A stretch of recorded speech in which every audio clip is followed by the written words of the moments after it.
Matsumoto says squalene is kind of a trigger for a real biological weapon, what Soviet researchers called a biological time bomb.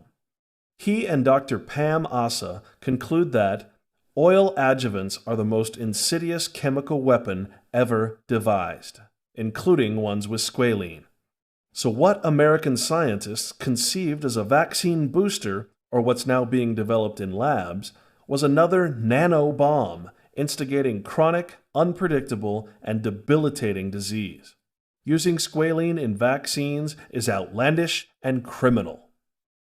Investigating the shadowy vaccination development world, he discovered U.S. military-employed doctors and scientists conducted secret medical experiments on U.S. citizens in violation of the Nuremberg Code and fundamental medical ethics.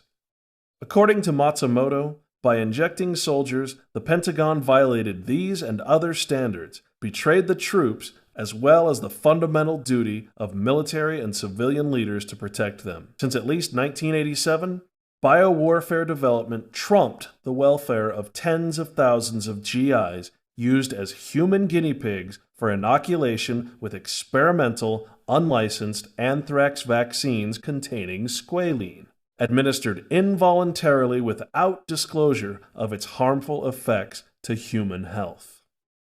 Matsumoto also wrote, "The unethical experiments detailed in this book are ongoing, with little prospect of being self-limiting because they have been shielded from scrutiny and public accountability by national security concerns. Other research shows that squalene is the experimental anthrax vaccine ingredient that caused devastating autoimmune diseases and deaths for many Gulf War veterans from the US, UK, and Australia. Yet it continues to be used today and implemented in new vaccine development in most pharmaceutical labs. There are now data in more than 24 peer-reviewed scientific papers from 10 different laboratories in the US, Europe, Asia, and Australia documenting that squalene-based adjuvants can induce autoimmune diseases in animals, observed in mice, rats, guinea pigs, and rabbits." Matsumoto's book includes numerous case studies of GIs afflicted with one or more of the above syndromes, their devastating effects, and the outlandish U.S. government reaction, completely failing to acknowledge their existence or a connection between them and the administered vaccines, while also denying the effects of other toxic Gulf theater exposures like depleted uranium, as well as withholding meaningful treatments or protocols. So why does Washington continue to sanction its use?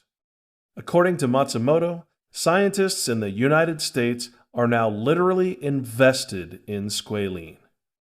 Disturbingly, many of the cutting-edge vaccines currently in development by the NIH, or National Institute of Health, and its corporate partners contain squalene in one formation or another. There is squalene in the prototype recombinant vaccines for HIV, malaria, herpes, influenza, including the swine flu strain, cytomegalovirus, and human papillomavirus. Some of these are intended for mass immunizations around the globe, and that possibility should terrify anyone enough to refuse any mandate or doctor's prescription to take them.